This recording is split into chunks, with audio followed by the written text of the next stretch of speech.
Two-Tone Zone.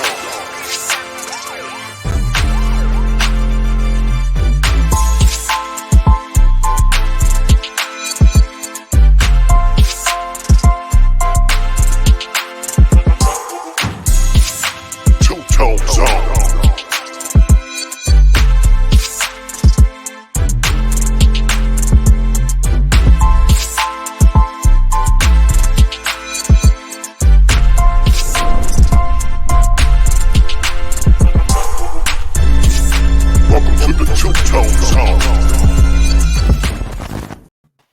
What's going on, Tight Nation? Thank you for tuning into the Two-Tone Zone. I am your host, Mr. Two-Tone. And today in the building, I got Mark with us. Going to stay with the Tight Nation, Mark. Tight Nation, what's up? Getting ready for another week. Man, what you been up to, man? Long time no see, man. What's up? Man, just life, man. Just busy. Working all the time and just taking care of some business at home. So keeping busy, which has been good, but I'm glad to be back, man. Absolutely, man. Priorities first, though, right? Yeah, you know, I gotta take care of business. Absolutely, man. So we have a matchup against the New York Jets this weekend, week 4 matchup. You know, we're predicted to win. People are expecting us to win and to take care of business and to handle things. But as we know, the NFL, it's topsy-turvy, man, any given Sunday. So we'll go ahead and get the show started. Let's talk about the roster moves that have been made, you know, the injury reports and things of that nature. So what's going on with the roster moves, man? I seen that Brett Kern has been ruled out and we signed a punter. Yeah, I saw that. You know, but in this particular game, in a perfect world, we're not going to be punting a whole lot anyway. So I hope that doesn't end up being too big a deal. I don't think it will be. I think we're going to be on the field a lot and putting up some points. So I don't think that's going to be the big deal. I think the bigger deal is Dupree is still out. Right. Murchison is out. So we're going to be struggling a little bit, I think, in the pass rush especially. So hopefully we can get guys like Landry to step up a little bit and maybe Big Jeff, you know, coming through a little bit. But, yeah, those are the big defensive ones. Offensively, we know what's going on. Right. We got Julio ruled out, A.J. Brown. Some big names, man, big factors to our offense. I'm not too worried about it, and I think it was a great decision by the coaching staff and the trainers and the doctors to go ahead and do that, man, because hamstrings linger, right? And we don't want things to linger as the season progresses because it'll come back and bite us in the butt, and we don't want that to happen. So I'm happy with the decision, and you know we're gonna see Josh Reynolds. He's looking to contribute. He's looking to be a factor. So we're gonna see what he can do. You know, of course, Tannehill has that synergy with Nick Westbrook-Akina with Chester Rogers. So I'm not too worried about that, man. But we'll dive into that here in a second. But let's talk about the Jets, man. Who's been ruled out for the Jets so far? I know Elijah Moore isn't playing. Man, I cannot for the life of me remember their starting safety's name, but I know both their starting safeties are out. Marcus May. That's right. That's right. Yeah, so I know both of them are ruled out. That's going to be big for us having both those guys out. But yeah, and then you know Moore isn't playing. Other than that, I know they're getting Crowder back this week finally. Yep. So he'll suit up this week for them. I'm not sure how effective he's going to be coming off of his injury, but he is going to be in the lineup. So for them that's probably big news. Right. I mean, I expect the Jets to come out and play football, man. Corey Davis knows our system. He's going to come out and try to do his thing, but he's got Zach Wilson throwing him the ball. So I don't know how successful he's going to be, but he's going to try to show up and show out tomorrow. Yeah. I mean, I don't know if you saw the interview this week, but they asked him if he was upset that Tennessee didn't make a offer to him and didn't even try to re-sign him, and he said it hurt a little bit. So he's got a chip on his shoulder coming into this game. Going to want to do some things, and I think he will. I think he'll find a little bit of success. Right. I don't think it's going to be crazy, but I think he's going to make some big plays.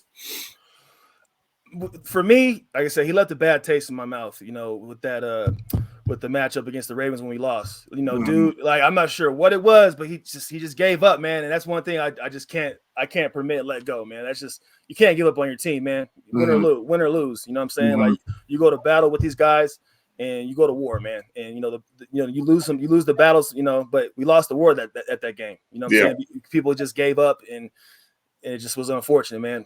And he was a big factor to our offense. You know what I'm saying? And that hurt me. Right. So Corey Davis, you hurt me, bro. Man, but let's talk about Tannehill. Let's talk about Tannehill tomorrow. He doesn't have Julio. He doesn't have AJ. And he's fumbled 3 times. He's coming off a 2-interception game this last week against the Colts. How do you feel he's going to approach this game tomorrow? Do you feel like he's just going to approach it as, in a normal fashion, or do you feel like he's going to try to show up and show out and be effective and try to be more productive as far as taking care of the football and making sure he's decisive, making good reads and things of that nature? Well, we're getting Ferkser back, which I think will be big for him in the passing game a little bit. But huge. I think with Tannehill, he's going to be handing off the 22 the majority of this game. I think Henry's going to have a massive workload. So for Tannehill, it's going to be, when you do have those opportunities, protect the football, don't make mistakes. I probably wouldn't expect him to take too many shots down the field. With Brown and Julio out, I just don't think we have those big body receivers that are going to be able to go up and make those 30, 40-yard catches down the field. So I don't expect to see that a whole lot. Mm-hmm. But I do think he's going to protect the ball. I know he was disappointed in his performance last week, and that interception he threw to Leonard was awful. Right. So I don't expect to see that kind of performance again from him. I think he's going to protect the ball. I think he's going to be very efficient. You'll see a pretty high completion percentage. But I do think it's going to be shorter throws and things that kind of dump it off and let a guy make a play instead of trying to do it yourself. For sure. Yeah, I expect him to hand the ball to Deuce as well. Thursday, he didn't practice. He got the day off. So they're like, Derek, man, prepare for the weekend. So take this day off, relax a little bit, and prepare for 40 carries. Yeah, exactly. Right, man. So for me, it's going to be based upon our front line, our offensive line. It's going to be based upon if they can protect Tannehill early and often and consistently. Because when he's getting rocked, the first series, that's automatically throwing his psyche off, right? His mentality. Mm-hmm. He's going to be flustered. He's going to be indecisive. You know what I mean? He's going to be trying to get the ball out. Just going to be mistiming. He might overthrow, underthrow. So it's going to start up front, and I mean that's where football starts. Whether it's offense or defense, you start up front, right? So the pressure's on for the offensive line because the Jets actually have a solid defensive line. You know what I mean? They're actually pretty solid. So that's something that I'm predicting that needs to happen as far as success goes with Tannehill. And I do agree with you. I feel like he's going to be looking for those check downs, and we'll see Derrick Henry catch some balls up the backfield as we've seen thus far in this season. He's career highs for receptions thus far. So right. Yeah, man. Derrick Henry's leading the league in rushing right now. No surprise. 353 yards.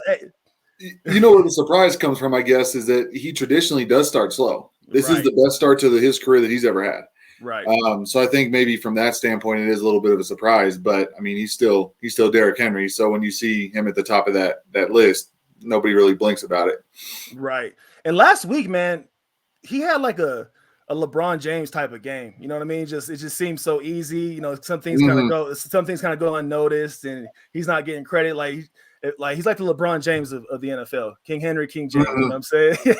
King James will have a triple-double, and it won't even seem like it. Well, and I know I wasn't here last week, but I just want to say this, man. What he did to Darius Leonard on that play was just nasty. It's not even a stiff arm anymore. He's just running through people where, before it seemed like it was just these nasty stiff arms, but now he's running through guys. And that was just crazy to me watching that. Derrick Henry puts in that work, man. So his trainer and his program that he's in, it's ridiculous, man. Like, he just seems like he's playing at such a different level early on in the season than we're used to. He's more focused. He's more lasered in, and I think he's doing more in the passing game and things like that. And, I know I was seeing on this website in the blogs that they were saying that they're worried about Henry's usage. Mm-hmm. You know what, man, until Derrick Henry gives you a reason to suggest or believe that he's slowing down, let's just roll with it. If he feels like he can't, carry the ball 40 times, he'll tell the coaches. He'll let them know, or they'll see it one way or the other. But until he gives us a reason to, let him keep doing his thing. No, for sure, man. He thrives off that. That's what he wants. He wants the football. So He should. feed the king, man. I think Derrick Henry might get 1,000 yards like before week 10 rushing. Well, they were already saying he's already on pace for 2 again. Yeah. I mean, again, it's hard to do, once in your career, much less twice. But he keeps this up, and he's got very favorable matchups ahead. Again, we know what he does within the division and things like that against the Jags and Houston, who we play twice still. So, he's just on another level, and I can't imagine him slowing down anytime soon. For sure. He gets past that first wave, it's gonna be lights out, just at the end of the day. Because that's where the threats are. The safeties are out. They have CJ Mosley at linebacker. He's pretty solid, but he can't be everywhere on the field. You know what I mean? No, and he is getting up there in age a little bit too. I mean, he's definitely slowing down and things like that. The Jets are still a professional football team. I don't want to talk down to them like they're not, but when you're looking at Derrick Henry versus the Jets defense just looks overmatched. For sure. And bro, in the past, it's kind of just our like historical for us. Like we lose the games we're supposed to win. So, and when we win the games we're supposed to lose. You see what I'm saying? So we gotta figure out the ebbs and flow of that, because it's just, as a Titans fan, it gives me a heart attack. I'm stressed out throughout the game. Yeah, no, man, I get it, and I'm worried about this one a little bit. I still think we're gonna win the game, obviously, but I'm definitely think it's gonna be closer than it should be, at least for a half or so. Right. It just, something about this game doesn't sit right with me. Maybe it's the injuries. I think having Julio and Brown out is going to hurt more than people think, even though it is just the Jets. That's going to be a big deal. For sure. Especially because Julio's a playmaker and AJ is as well. Julio bailed us out multiple times thus far in these past couple of weeks. He's bailed us out with X plays, going up and catching balls, catching the ball with 2 hands, going up high, stretching out, sacrificing his body to make plays for us. So, I mean, I'm with you, but I'm on board. I'm on board with the process. I got faith in our team. Vegas has us minus 6.5 points right now. I believe it was 6. Last I saw it was 6.5. Okay, I got you. Well, we'll get to the predictions. I just wanted to kind of just put it in the air where it's fair, where we're at with Vegas.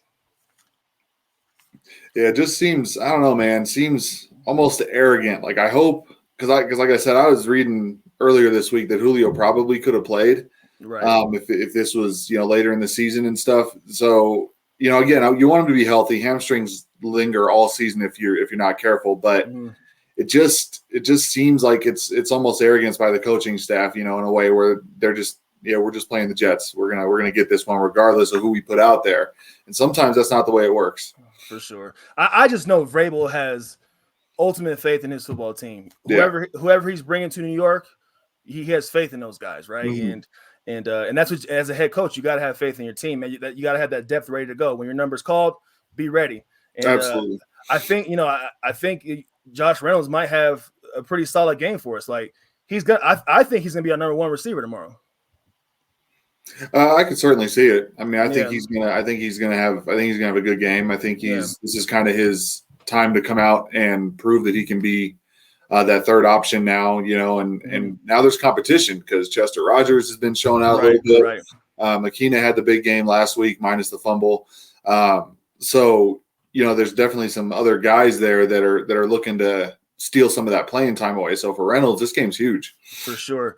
I hope Chester Rogers and Nick Westbrook-Ikhine can have a short-term memory and just forget about what happened, because last week they had touchdowns for us and made big plays, but they were also part of our turnovers, right? So let's get rid of those turnovers. We got to protect the football, man. Take care of the football. So if you're Todd Downing, how are you going to approach this game tomorrow? Oh man, I'm going to give the ball to Derrick Henry as much as I possibly can. And I don't know what that looks like, whether it's, if it's 40 touches spread out between the run and the pass or whatever, but I'm going to make sure that he has the ball in his hands. Clearly the Jets will expect that. They're going to load the box because we don't have Julio and AJ. But I can't foresee a scenario in which Henry touches the ball less than 30 times. And that's exactly how I would approach this game. No, for sure. I'm definitely with you on that. Keep things conservative. Don't try to do too much. Just because we're playing the Jets, man. Keep it conservative. And as the game progresses, if it permits, for us to open up the playbook a little more, and take a couple chances on a couple plays, I'm with that. But to start the game off, man, just keep it simple. Don't try to be too pretty. Just keep it simple and plain. Absolutely. Well, and even if it's not Henry necessarily, this is one of those rare games where I want to keep Tannehill right around 20 or 24 pass attempts. I don't want him having to throw a whole lot. Just right. We've seen him make some pretty bad mistakes early this season, some really bad looking interceptions. Right. A couple that weren't his fault, but some of them were all on him. And obviously now not having your two big guys to go to, take it easy this week. Try and get some chemistry with these guys. Mm-hmm. Don't do too much, like you were saying. Just keep it simple, and hopefully, we won't need to throw the ball more than 20, 25 times. Absolutely, man. I don't want us to go in there and just try to blow them out right from the beginning. Approach this game just straight up, dude. Handle your business. Handle your business. Take care of the football. Keep Tannehill upright. You know what I'm saying? Open up the Red Sea, part the Red Sea for Derrick Henry, so he can get through there and make things happen. Yeah, absolutely. That's exactly how they should approach it. Right. I strongly believe Derrick Henry's gonna have a 300-yard game tomorrow. Whether that's it's rushing and receiving combined, I think he's gonna have a 300-yard game. 300 total yards. Yeah. Yeah, I mean, he's gonna be the offense. At least I would expect that. So, anything less than 200 total yards for him, and we're gonna be in a fight. If Derrick Henry gets over that 200 yards combined, that I would say we probably win pretty comfortably. But anything under that 200, and the Jets are probably in the game a little closer than we would like. Right. Let's shift. Let's pivot a little bit. Let's talk about the defense. Shane Bowen, this is a good week for him to open up, opportunities for him, to send different blitz packages out there. Mm-hmm. You know what I'm saying? Different, disguise a couple of things, take some risks. You know what I mean? Just disguise. You know what I'm saying? As far as I want to see our safeties get a sack tomorrow. I want to see Elijah Molden get a sack. I want our DBs to be active. You know what I'm saying? I want everybody to be an asset to the game, simply because we are going up against Zach Wilson, right? And he's averaging over two picks a game right now. You know what I'm saying? So this is an opportunity, and we've been struggling in the turnover battles. You see what I'm saying? We only have one interception this year. You know what I'm saying? So this is an opportunity for us to just turn the corner, figure things out. It does hurt us that Bud Dupree is not going to be there tomorrow, but we saw that we still handle business with what we have. Harold Landry he's been balling. You know what I mean? Like, a lot of work goes unseen. The stats don't reflect it sometimes, man, but you see the pressure dude's getting. Oh yeah, he's been all over the place. And he's been doing that for us. Yeah. You see what I'm saying? And we are a better football team when David Long Jr. is on the field. Yeah. Yeah. I agree. Jayon Brown's going to be available. Rashaan Evans has had a couple bonehead mistakes this year. He has looked a little better this year than he has in the past, though. And then again, we know why. He's in a contract year and all that kind of stuff, but he has looked better regardless. For sure. So, I'd expect him to make a couple plays. I'm hoping for the best for Rashaan Evans, man, because like I said, I have a lot of respect for him, but we got to hold dude accountable, man. The coaching staff hold him accountable.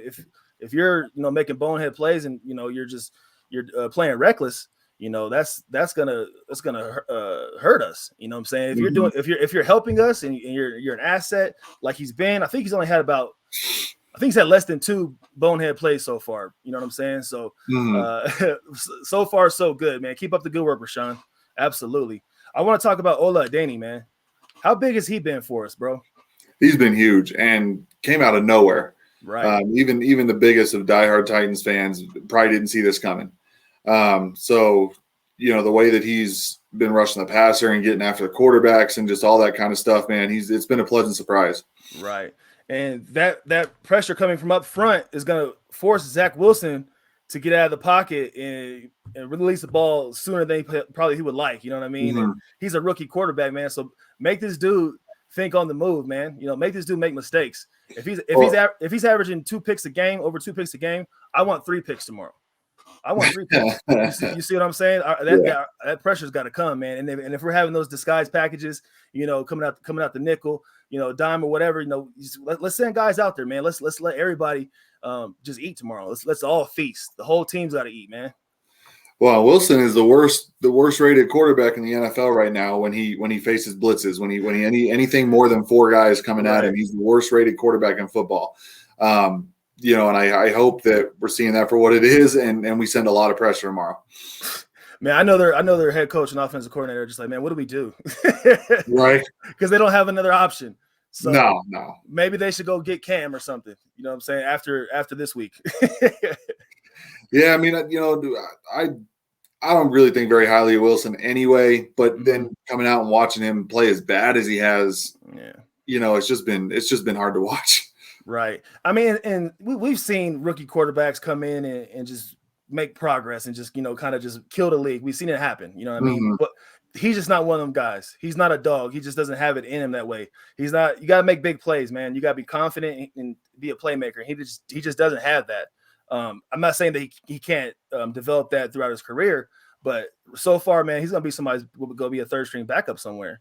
Well, and if we're being fair, I guess the one thing I could say is that New York is where quarterbacks go to die right now. Right. We saw Darnold get drafted and just looked like complete crap with them, and now he's over there thriving in Carolina and doing big things over there. So I don't think Wilson is as good as Darnold.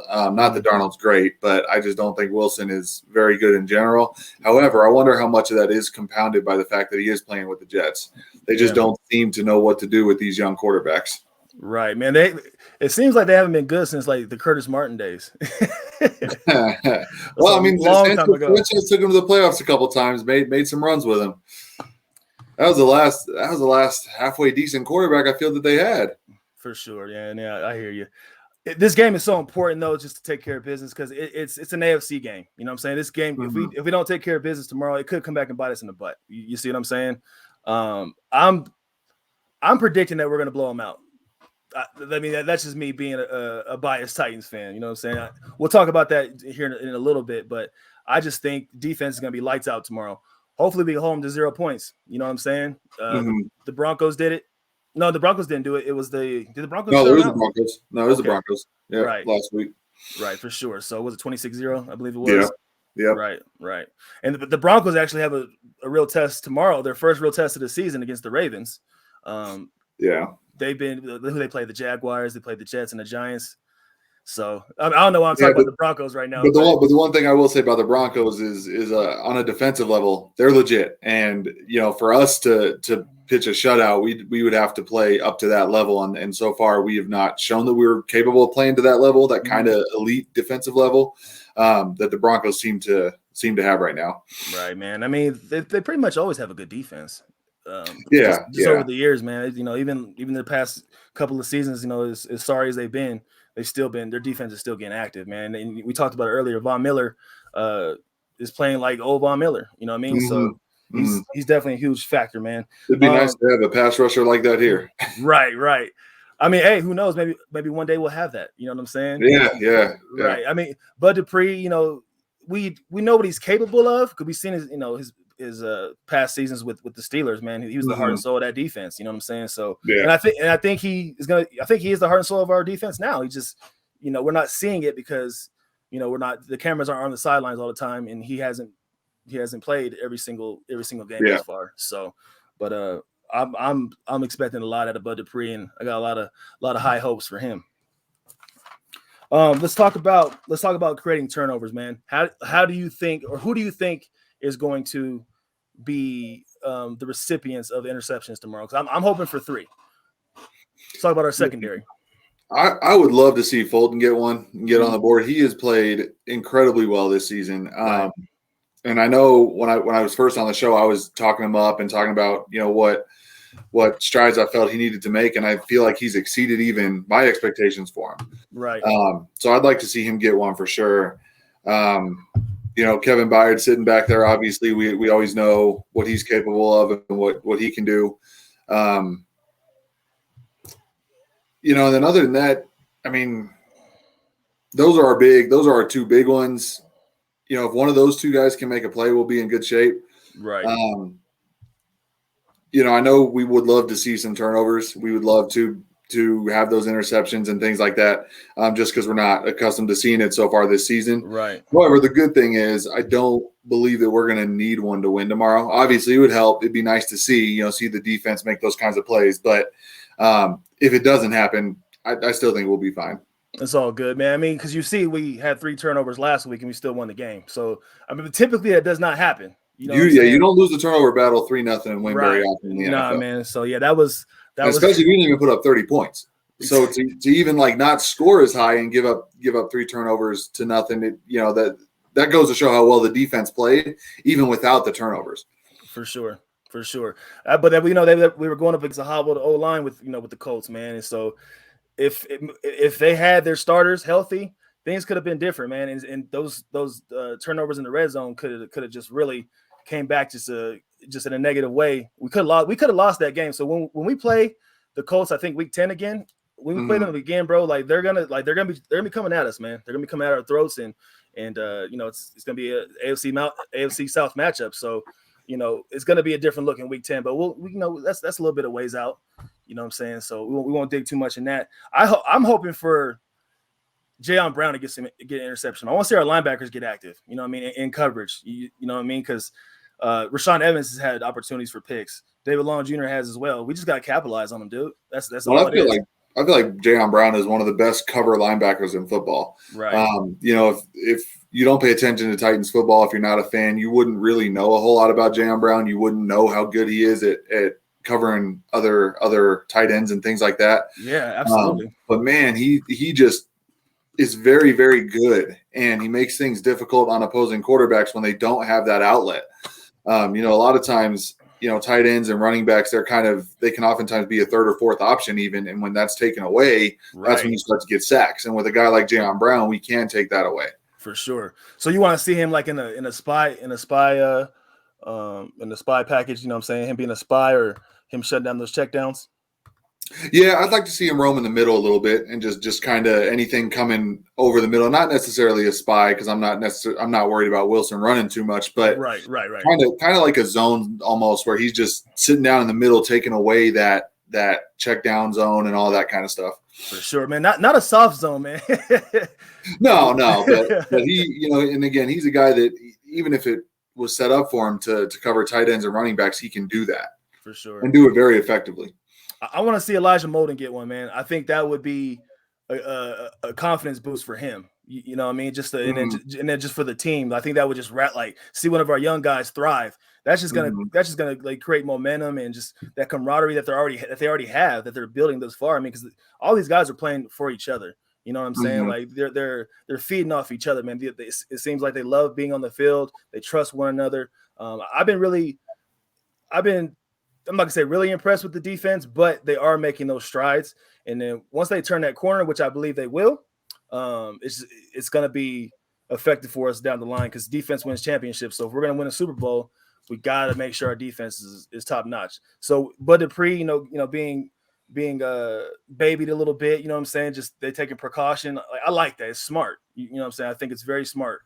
Caleb Farley, I don't think he's gonna be a factor this year. I was hoping for it, but I think it's going to be over time. I think it's going to be the long game with Caleb Farley. Mm-hmm. Well, and it should be. I would have loved to see him get out there a little bit, but clearly he's got some injury concerns. The nice thing is that it's not the back that they're worried about right now. It's more the shoulder thing. Yeah, it's his shoulder. So with Farley, you definitely play the long game, especially if we can get Fulton to take those strides as well on the other side. Jenkins is a veteran. We know what we're going to get from him. But with Fulton, if he can continue to improve each week and make big plays for us, there's no need to rush Farley out there. For sure. And you just mentioned Jenkins. I want to see Jenkins get an interception tomorrow. I want to see him take it back to the crib. I want our defense to score some points for us tomorrow. Yeah. And in the first show that you had me on, the one thing that I made a comment on was that the defense this year I felt just needed to be average in order for us to be a good football team and to make that deep run into the playoffs. I don't think we need to be top 10. I don't think we necessarily need to be top 15, but we just need to be average. Our offense will come around. We're going to score points. And right now, an average defense, you give up 20 points, but our offense is going to put up 28, 30 every week. It's going to be hard to stop. And so I think, you'd love to be better than average, but I just think with this team constructed the way they are, average is all that defense needs to be. And I think we're starting to see them come around in some different ways now where things are starting to come together a little bit. I gotta disagree, just not to cause friction or anything, but I gotta disagree though, because we gotta be better than average, especially going into December. Deep into December, January. Guys are gonna be playing for the big wins. Playing to get to that Super Bowl. You see what I'm saying? So just in the AFC, even to get to the Super Bowl, you might have to go through the Bills. You might have to go through the Chiefs. You know what I'm saying? There's multiple teams that have really great offenses that are dynamic. The guys, like, they have game changers. So we got to be confident going into these games. We can't be, like, oh, it's a kind of hit or miss. It can't be, oh, we're just gonna go out there and do our best and leave it all on the field. That's a good mindset to have, but you got to hold yourself accountable. Each snap, each opportunity is more important than the last. And I just can't go for average, because the Tampa Bay Buccaneers, if they had an average defense last year, they wouldn't have won the Super Bowl. Just straight up, that defense was lights out. So, I gotta disagree with that, man. I hope we. They were certainly lights out in the playoff run. In the regular season, though, they were definitely opportunities in games where they got beat a lot. Right. And again, I'm not saying it's necessarily okay to be average, but what I am saying is that if average is what this defense is going to be, that's certainly a big step up from what we were last year. And the year before, even, although 2 years ago, I think our defense was actually fairly decent. But last year, we were just so bad that I don't know that you can expect that defense to go from 31st in the NFL to a top 10 defense. I think that's just asking an awful lot. And I think, fortunately, we have the offense where we can mask some of those deficiencies defensively. I'm not saying that I would like to see an average defense. I'm just saying that I think that jump to get into it like a top 10, top 15 defense is really huge, considering where we were last year, as bad as we were. So I think that we make these strides now. And then hopefully, like you said, come playoff time, come the end of the season, things are rolling a little bit more and we're playing better than an average defense. But right now, I think we just need to take it game by game, but we don't need to break the bank defensively. I see what you're saying. Against the Ravens last year in the playoffs, our defense was actually pretty solid. It was the best game they had all year. But we failed to shut down one person. And one person literally kept us out from any Super Bowl contending opportunities. And we can't let one person do that. So I'm just, hey, let's go take care of business, man. So if we can have, if we can have those strides like Tampa Bay had, they would, like say, they weren't the best defense in the regular season, but came playoffs, they were lights out. So, that's what I'm looking for. We can't go into the playoffs being average. That's basically what I'm trying to do. That I agree with. But right now in the regular season, I think you want things to come together and you want them to if that takes some time, that's okay. You have 17 weeks to get there. And like you said, with Dupree sitting out and things later in the season when we really need him, that's when you hope to see everything start to come together a little bit more. Yeah, they're playing the long game, man. They're playing with caution. They're playing chess, man. It's for me, it's really smart. It's seeing Mike Vrabel progress as a head coach. You know what I mean? Because we've seen since he's been with us, there's a lot of things that we didn't agree with. But he's just like, he's learning now. You know what I'm saying? They have an analytics guy now, analytics staff. So they're really looking at the numbers to try to put us in the best situations. And I think that's what's going to end up being beneficial for us down the stretch, is us having somebody looking at the analytics, because that's very important in football, man. You got, like, numbers don't lie. Some like I said, work goes unseen sometimes, man. But numbers don't lie. You know what I'm saying? They don't lie. So we gotta make sure we lean heavily on the analytics team. Let me ask you this then. What's up? If we're playing Buffalo, are they still holding out Dupree? Are they still holding out Jones? And if they do you agree with it against a team like Buffalo? See, that's where I get a little bit, that's where it kind of turns for me. We're playing the Jets, right? So it's like, okay, well, because we're playing the Jets, let's go ahead and be cautious with these guys now, right? Like you were saying. Right. But if it's Buffalo and it's a key AFC team and you got these guys that are a little banged up but they can play, are you playing them?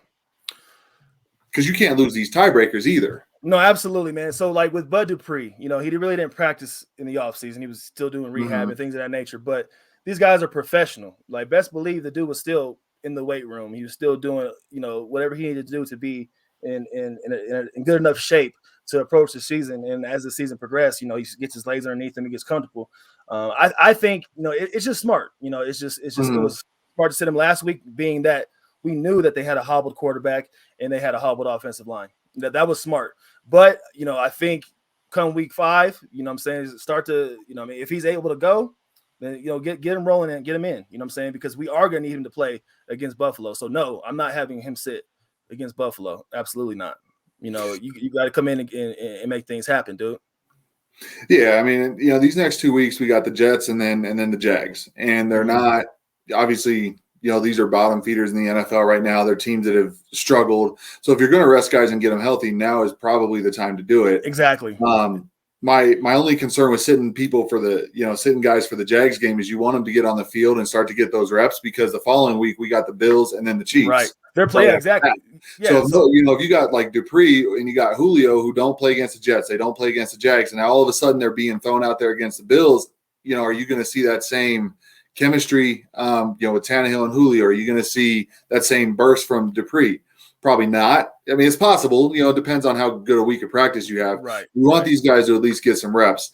So, I'm hoping this is the week you kind of sit everybody, and then hopefully by next week we can get somebody back to start working them back in, getting prepared for these next 2 games after Jacksonville. No, absolutely, man. That's something I agree with 100%. We're going to need them to play because, Trevor Lawrence didn't look half bad on Thursday night. No, it was definitely the best he's looked this season. He was being, he was extending plays. I don't think he threw an interception that game. Mm-hmm. He was patient. He was making the correct reads and utilizing, the check downs, and he's getting comfortable with guys and making great decisions. So, and it's an AFC South matchup. So of course they're going to come in and try to whoop us. So, as far as Dupree, he's playing. I might limit his reps a little bit, kind of see where the game is going. And I believe at least one of our 2 receivers between AJ and Julio will play next week. One of the 2. I'd rather see him hold out AJ. It just sounds like his injury is a little more serious. Right. So I definitely want them to hold him out until Buffalo. Regardless of how healthy we think he may or may not be, or how good he feels come Jacksonville, I think it would be smart, like you were talking about, just being smart with guys. And Brown has had a little bit of an injury history, nothing super major, but just these like nagging injuries that seem to keep popping up, whether it's a knee or an ankle or a hamstring. So I'd like to see him sit the next couple of games for sure. Julio, I'm not hearing that it's a serious injury. I'm hearing again that he probably could have played. They were holding him out more as a precaution, like you said. It's probably just a smart thing to do. So I would expect to see him against Jacksonville. And in fact, I think that would be the smart thing on the other side, is make sure he gets some reps out there. I mean, and we're not trying to get our guys killed, man. And I love how we approach the game. Like, we want to spread the football around. You know what I mean? What opened up Chester Rogers and Nick Westbrook-Akina was the fact that Julio was on the field. You know what I mean? And when Julio, and then when AJ was in there early on in the game, like it caused, like, who do you guard? You know what I mean? Like, who do you focus on?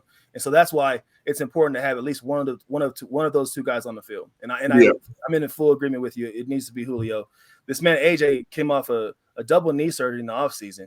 Yeah. And he played lights out for us during the regular season, right? So we see what type of energy, what type of tenacious mentality he has. He's a winner. He wants to perform. He has high expectations for himself. He holds himself accountable, and he's an asset to our team. And I think it's not only physical, it's mental too. You see what I'm saying? Like, he dropped a lot of balls. I don't feel that he's 100% confident in his body, and it's messing with his psyche, which is why he has had as much drops as he had against the Seahawks.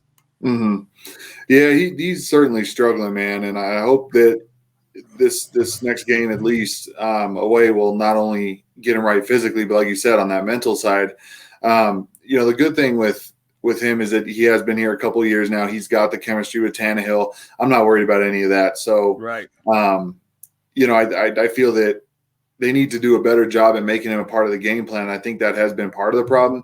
It's been so much Derrick Henry, which we all understand, right? But you got to your other stars involved and guys like Brown and because of confidence issues and things like that. Right. So I'd like to see them make more of an effort to get him on those quick slants and things like that, even if it's early on, and make him a part of that game plan. He could have 4 catches, 2 touchdowns for 100 yards. You know what I'm saying? That's how explosive he is. He has that playmaking ability. And I agree with you. He does want the ball, but he's got to humble himself a little bit too. You know what I mean? Like, stick to the process, dude. You know what I mean? Stick to the process. Stay within the confines of the team. Like, because I don't know, man. Like, he's kind of like an outspoken guy. You know what I mean? He's very opinionated, and sometimes it's kind of negative for a locker room. You know what I'm saying? So, and the fact that he's so young, it's just he's still learning. You see what I'm saying? So he might say things or act a certain type of way. I mean, like I said, I could be wrong, man, but I like to read people's body language, and I listen to them when they talk, especially in his press reports. He wants the ball. Yeah. Without a doubt. Well, and nobody recruited Julio more than A.J. Brown. Right. In the offseason, everybody saw his videos and all that and all his Twitter posts and everything. So he recruited Julio more than anybody. And you have to know, when you recruit a Julio Jones, your targets are going to go down. You're going to see less opportunities. You're going to not be as big a part of the offense as you probably would like. And I think he sees it. I think he understands it. I think he's just got to learn to live with it a little bit and find other ways to get involved. For sure. I think that part of those struggles have been, if you watch Tannehill, he goes to Julio quite a bit. He has been.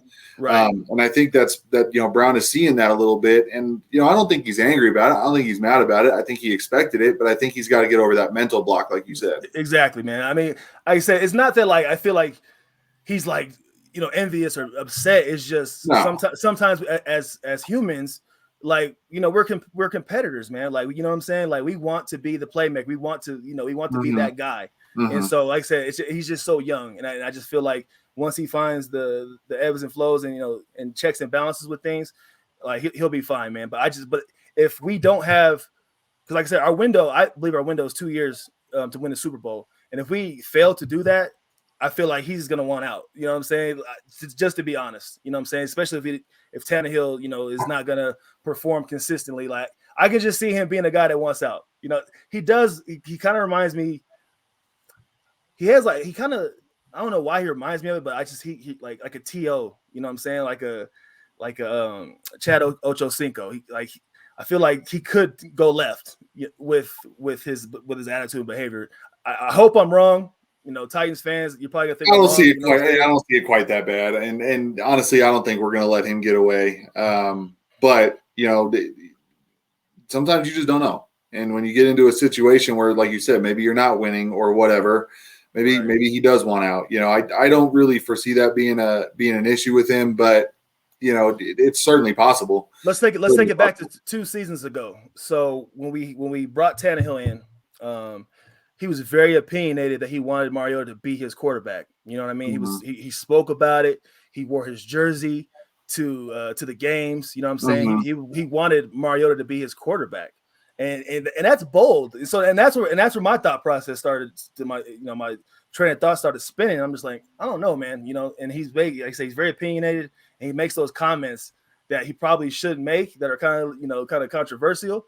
But the spotlight doesn't really get shed on it because we are such a small market team. You see what I'm saying? But I think there's a difference between just being opinionated and giving an opinion, and then just being TO like with it. And I think there's a difference with what we see from Brown versus not to that level. So let me but just in general, but I think it's okay that he gives those opinions. He wasn't a distraction to the team. He didn't throw a fit about it. We continued to win, and he became a bigger part of the offense as a result anyway. Absolutely. So I think it's okay to have those opinions, and I think it's okay to go public with them if that's what you feel you need to do. But don't make it a distraction. Don't make it about you. It's not about you. And as long as he's keeping it in check, I'm fine. I'm fine with it. Right. Yeah. I hope I'm wrong. And Titans fans, I hope you don't think I was just trying to be so negative.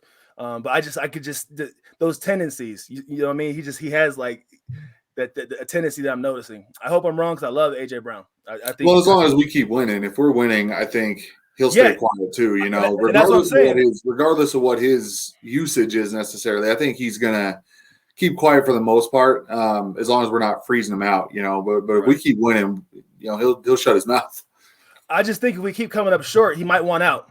You know, if he might want out because if he feels that we're not winning or being successful because he's not getting the rock, bro, I can see him wanting out. I can see him wanting out. So let's get away from that. I want to keep it positive. I don't want to piss Titans fans off and AJ Brown fans off.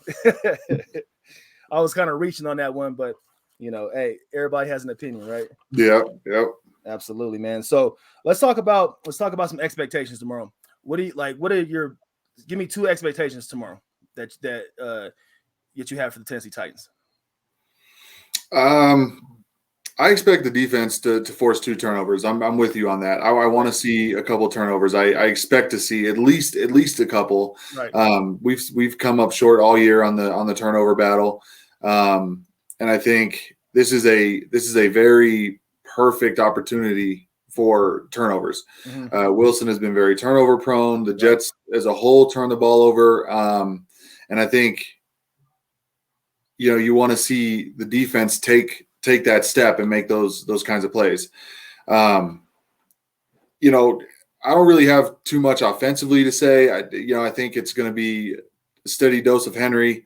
And I think Tannehill, I don't think he's going to make any mistakes or anything. So I'll actually keep it with the defense as well, where I'd like to see 4 sacks. For sure. I would like to see a big sack output from this defense, even without Dupree. I'd like to see Landry get involved. I'd like to see Simmons make a couple plays. Mm-hmm. So I'd like to see defensively this whole thing come together tomorrow against a team where I feel like it's prime. Right. I feel like we have a great opportunity, not just for the turnovers, but for the sacks and things like that. A lot of 3 and outs, keep the drives real short for them. And I'd like to see the defense just ball out tomorrow. Right.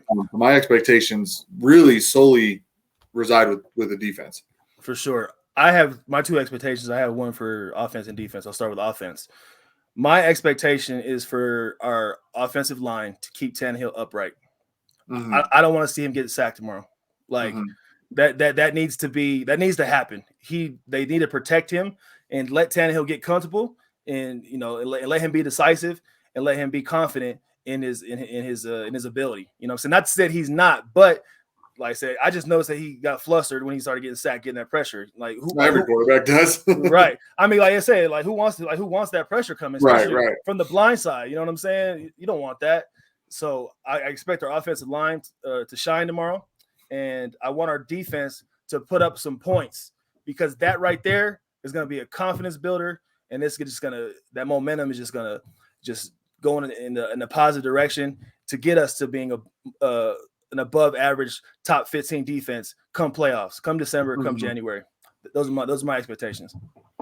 Well, defensive points win football games. You see it time and time again because they're points that you're not expected to get. They're points that no one counts on. They're points that somebody actually has to go out and make that happen. Right. So, you get defensive points. You 9 times out of 10, you put your team in a position to win. For sure, man. I mean, keep them limit opportunities. If any opportunity that they have to score is a weapon, dude. Like you just don't know what can happen. One play can shut things down. You know what I'm saying? Yeah. Games can be really close. It could be 24-24. The game's on the wire, down to the wire, and one mistake, one missed block, one false start, one drop pass, whatever. I mean, that can lose games for us and just cause us to shoot ourselves in the foot and shortchange ourselves and we keep coming up short. Like we have the ability to, we have the players to do it. We have, what I'm saying? It's just, can we do it when it matters? Yeah. So yeah, man, those are great expectations. Let's talk about give me like a bold statement, just kind of reach a little bit for tomorrow's game, something that's just like historical or something that just typically doesn't happen. What are your bold expectations for tomorrow? All right, let me give you one. This is Derrick Henry is going to break the single game rushing record set by Adrian Peterson of 296 yards. On paper, that seems impossible, especially in today's NFL. But we see that, Tennessee runs the ball. We run it very well. Every week, Henry just continues to do his thing. And this game just seems to me like a game where Derrick Henry is going to outperform Derrick Henry. Right. But, if that makes sense. So it's set up for him to have 30, 35 carries, and I think he's just going to rip chunks all day long. The Jets, the rushing defense actually hasn't been too bad. Overall, I think they're giving up like 3.8 per carry. Right. But they haven't faced a Derrick Henry yet, and they're defensively as a whole, like we said, they're missing a couple key pieces and things like that. And so I think that this is a perfect opportunity for Henry to feast. So I could see him putting up 300 rushing yards. You said 300 total yards earlier. I could see him just doing 300 rushing and just being this, completely, 90% of this offense tomorrow. No, absolutely, man. I wouldn't say 90% because we're going to have the opportunity to open up the pass game a little bit, not to take deep shots, not to, do some crazy things. But like I said, the run game opens up the playbook, So I want him I expect him to do what he's done, to beat Derrick Henry. As far as a bold statement goes, man, a bold prediction, I don't think I really have one, just to be honest, man. I should have came prepared, but I don't think I really have one, man. I just expect us to handle business, and to do it in such a professional, fashion. I mean, just complimentary football all across the board, from special teams. I want them to make plays. You know what I'm saying? I want defense to make plays. I want offense to execute. I want the coaching staff to be on the sidelines having fun, right? You know what I'm saying? Just us building this confidence. We got to have confidence in one another, man. The next man up mentality. Hey, no matter what situation we're in, we're gonna come out on top. But let's start fast. You know what I mean? Let's finish strong. Let's not have, first half, second halves, topsy-turvy. Nah, complimentary football across the board. You want to be consistent from first quarter to the fourth quarter. I would like to see Derrick Henry sit the fourth quarter if he's balling out. You know what I'm saying? Like if he's balling out to the point where he's like, hey, Derrick, sit down a little bit. We get McNichols in there and we get Sargent in there. Them get some touches, right? So let's be just a complimentary football team across the board, man. Mike Vrabel, I love you, dude. You're such a great coach, man. If I was on your team, I would love it. I would run through a brick wall for you. He's just such a upstanding dude, man. I hate how the press conferences. I hate when they poke at him. I think it's like Paul Kowarski. They always like why are you? Kowarski drives me nuts, man. Why are you picking at this dude, man? Yeah. Like what's wrong with you? Yeah, he's a mess, man. He's all over the place. He's trying to make a name for himself, and he pokes the bear one too many times, man. He drives me nuts. Right, man. Controversy sells, so he might end up getting a big role somewhere. Who knows? Yeah, right. You know what I'm saying? But just every time he asks a question, Mike's like, "Oh my god, dude, shut up." Well, then somebody was asking him about Brady going back to Foxborough the other day, and what does it matter, bro? People walked off. He tried to steer the question away 3 different times, and they just kept asking him about Brady, and it's like, dude, what? This is about Tennessee. He doesn't play with New England anymore. He's not even affiliated with the club. No, man, it just made no sense. Like, come on, dude. Like Tom Brady only matters in the Super Bowl for us. You know what I'm saying? Like, he's not a factor. We don't even play them this year, dude. Like, knock it off, man. That was just completely unnecessary. Be professional, man. Be courteous, man. Don't go out there trying to piss people off. Poking at their buttons, especially when he doesn't even like you. Right, man. Hey, score predictions. What do you think the final score will be? Vegas has us -6.5. Man, like this game worries me a lot. Just from the standpoint of not having Julio and AJ. I think we just don't have that go-to receiver. I think Tannehill early is going to struggle a little bit to get some chemistry with these guys. I think this game is going to be close early.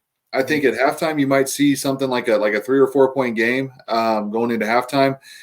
In the fourth quarter, I think we'll start to pull away. But I think that's going to largely be due to Derrick Henry. We know what he does late in games when starts to wear the defense down and things like that.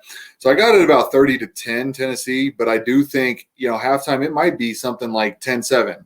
Where we're up, but it's a very close game early on until Tannehill gets a little more comfortable and gets a little more confident with the receivers and things like that.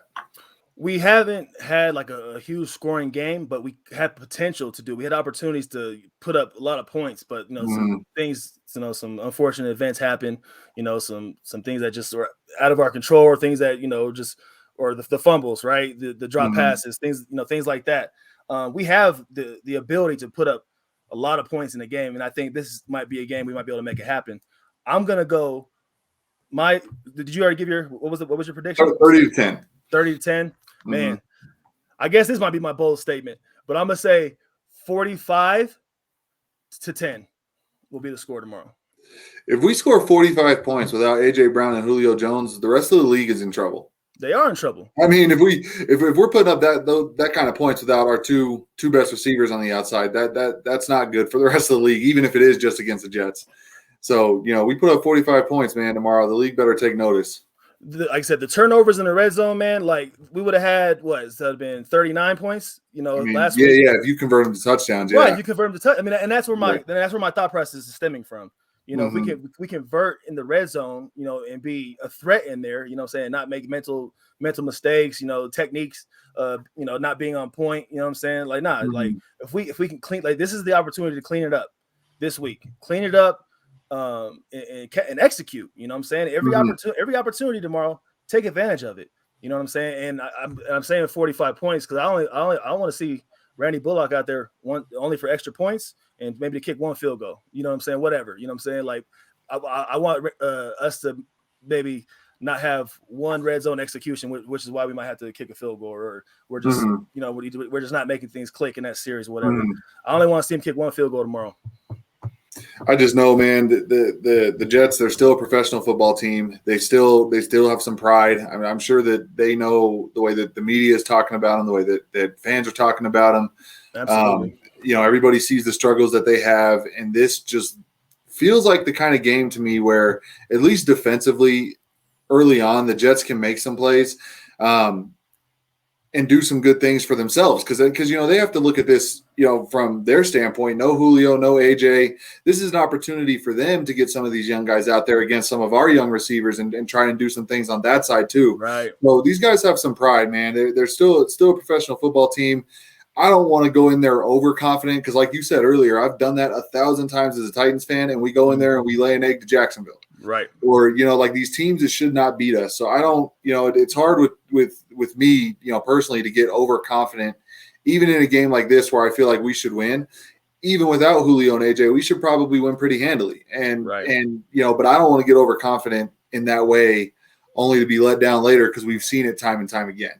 Right. Now I hope Vrabel, I would imagine Vrabel's got him ready. I would imagine Vrabel has talked to them about this exact thing.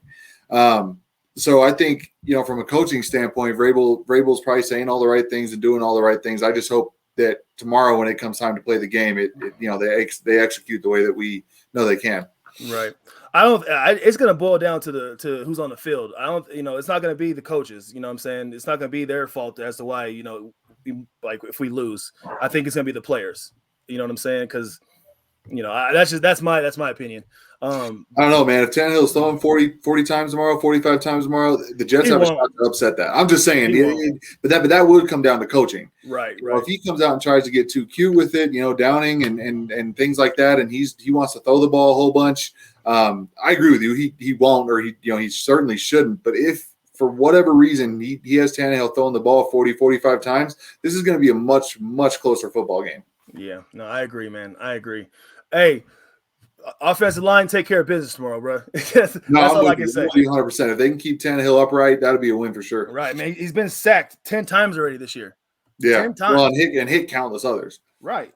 This is big for Lawan. This is big for Lawan too, man. I'd like to see Lawan play his best game of the season, but take it a step further. I'd like to see him not allow a guy to beat him tomorrow. Mm-hmm. And I know how hard that can be in the NFL, but we've seen it before where Lawan will take that end on that side or that outside linebacker and shut him down.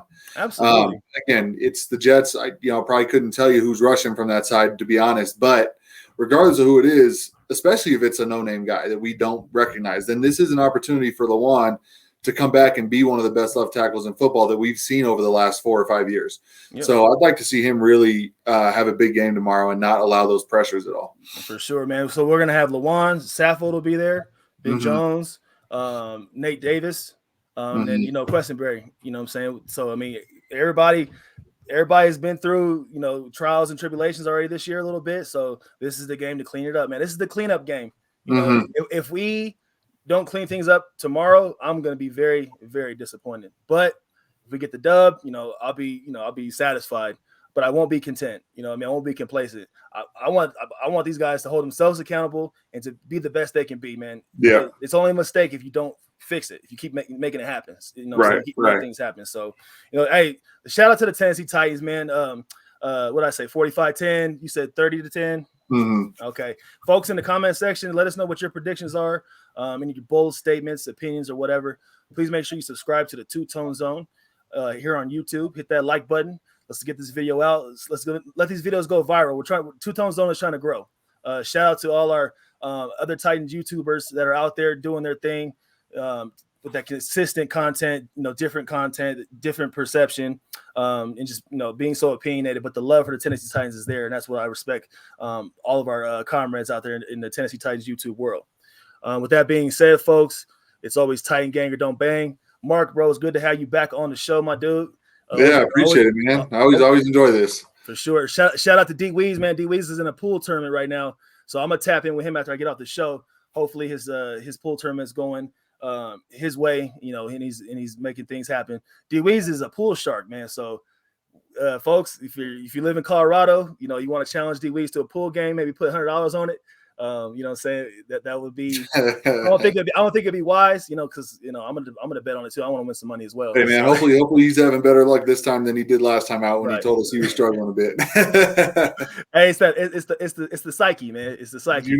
It's all mental, man. Short-term memory loss, man. One thing, one win, one interception, one fumble, like it just changes things. And whatever. I'm talking about pertaining to football, but in pool, it's about confidence, technique. You know what I'm saying? Yeah. Being patient, not rushing things. Make it easy for yourself. You know what I mean? Yes, sir. Play smarter, not harder, right? Absolutely. And I want to shout out my homie Juice Rock out of California, folks. If you like our beat that we have, it's an instrumental that he made specifically for the Two Tone Zone. You heard at the beginning of the show. The beat is fire. He made it exactly the way that I heard the beat in my head, and he's such a solid dude. So check out Juice Rock Beats out of California. Dude's a beast with the beats. He handled business. He got the beat to us so quick. He's professional and just such a great dude. So look up Juice Rock Beats, folks. If you're into music, anything of that nature, that's the guy to go to. But once again, folks, it's Titan Gang or Don't Bang. Hit the like button. Please share, like, and subscribe. And until next time, folks, we'll see you soon. Welcome to the Two Tone Zone.